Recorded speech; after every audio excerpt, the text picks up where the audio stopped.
Okay, so we've got a problem. So this is a 1991 Facelift XJS in great condition, apart from windscreens delaminated. So we get the right part number, we take the windscreen out, and as it comes out, we get it a big crack, and then find out that the supply chain have got this completely wrong, and every single Series 2 XJS windscreen is actually a Series 3, which is bigger. So how do we get a bigger screen into the car? Well, there are two options. One is we can get one order from Pinkington, which we've done, and that's going to take about 20 weeks, lovely. Or we can cut one to size. So I'm attempting to cut one to size. So this is how we're going to do it. So first of all, we've got a problem. How do you measure a screen accurately? So what we've done is I've taken a tape measure and I've drilled an arbitrary hole at 100mm, and I've slid that around the screen to most parts with a Sharpie marker pointing away down. So we've got about 100mm border and down the side. So why are we doing that? Well, we're doing that to get datum points.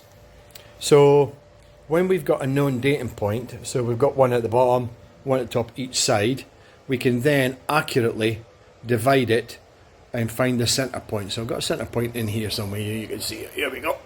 Center point. Now we've got the center point. What we can then do is we can template. I'm just sorry to focus here. We can put a template down this edge, and we can measure the side. So I've done that around the other side. So let me just show you that. There we go. And here we go. Lum-de-diddly-dum. Right, here we go. So what I've done here is the two datum points. It's basically a straight edge. And what we're going to do is I've folded this out, and this is an absolute template onto the edge. It's actually just curled up a little bit. So if I push that down, that's fine. So when we go to the new screen, I'll be able to measure using the same sequence, get the datum points, find the center of the screen, and from the center of the screen we will measure to the exact data point on this screen. It'll be slightly different on the other one, but the only reason we'll do the same on the other one is to find the center. Once we find the center, and once we do the top and the bottom lines, that will bring us to a measurement which I'll take from this datum point in the middle out, and then we'll get a known distance.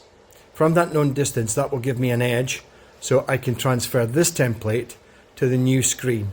And the new screen is about 5mm bigger on the bottom, fading into the top. So I'll come back with part 2 of this video to transpose what we've done here in the old screen to what we see in the new screen.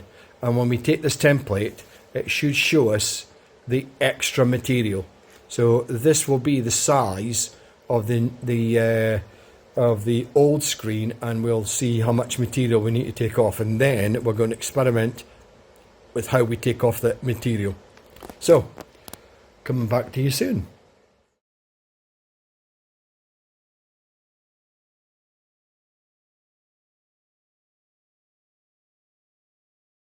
So this is now the new screen, and what I've done is I've just put my datum points, which is the same as before. This is not really that important. All we're looking is for 4 datum points. So 1, 2, 3, 4. The only reason we're doing that is so we can now take a measurement as the crow flies from that datum to this datum, divide it in 2, which gives us our center point, which we'll mark up. And then from the center point, we'll be able to measure the old window, which I've done already, out towards the datum point on the old screen. So this one will be null and void. This is only in place to give me the center of this screen.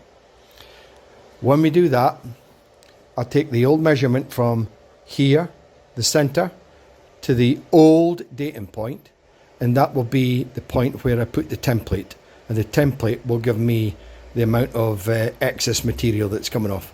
So I'll stop this video just now, and we'll come on to the next one. So what I've now done is I've taken a template.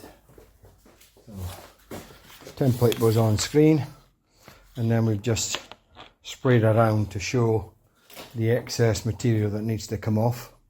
It's quite a bit. I'll bleed it into the top and I'll bleed it into the bottom.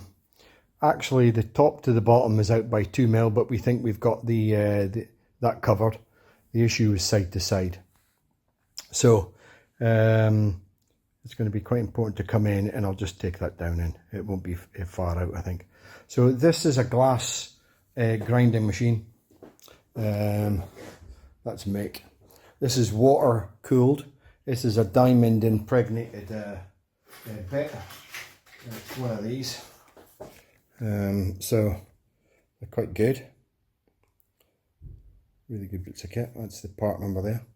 That's the people you get from.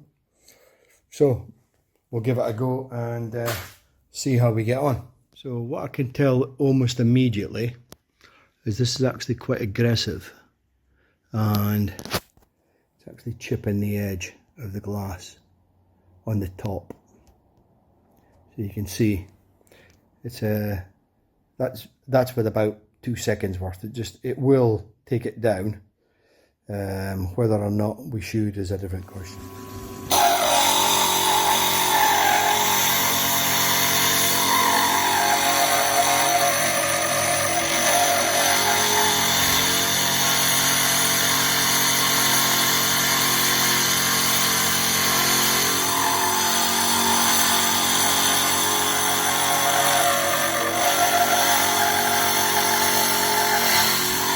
This is the new screen in.